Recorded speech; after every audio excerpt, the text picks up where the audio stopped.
ما بسمعم فيتيا ببینم.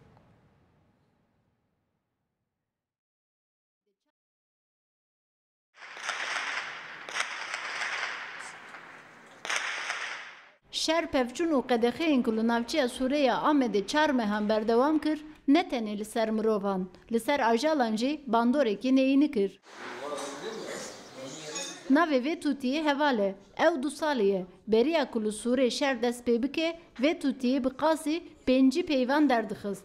هم bu kurmancı o hem jî bi zazakî peyv derdixistin. Ji ber ku ew jî 20 rojan li Sûriyê di nava şer de asê mabû niha yek peyvekê jî dernaxe. Mağdur men têna men qefesê şikê işte kurmancı musab zaza musab işte ser maravet şaxêr û me ser sibeno iki impor xwe vîra ki dikkat ma çî çekmiş ki işte İtiyabin karabalık bom ina veng bitin.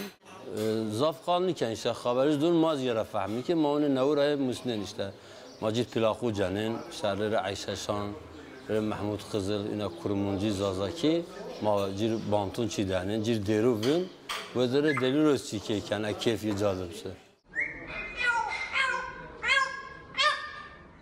Ji ber ku psikolojiya tutî xirab bûye pêşî dengê bom derxistiye. Pişre jî dengê pisîk û kuçikan. Lê niha tu dengekî dernaxe. Baytar ji bo başkirina vê tutiyê dest bi tedawiyê kirin. Bê kesmayê belkî bê xwarin me çend roj û bandorekî teqînekî mezin, xirabûnekî mezin, dumanekî mezin, tozekî mezin vana giş tesîr kirine li ser jiyana wî.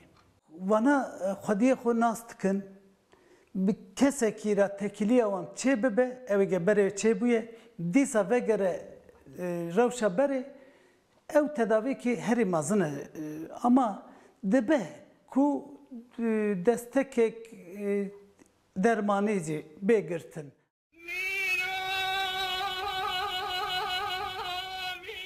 Ji ber ku bi hebên antîdepresan psikolojiya hevalbaş nebûye ew niha rêbazekî din diceribînin.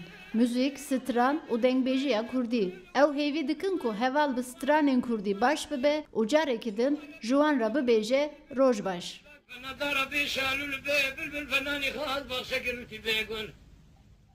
Heval tam 20 roj li Sûriyê di nava şer û pevçûnan de ma.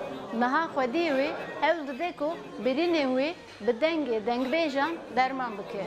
Gönül Morkoç, Ruda û Amet.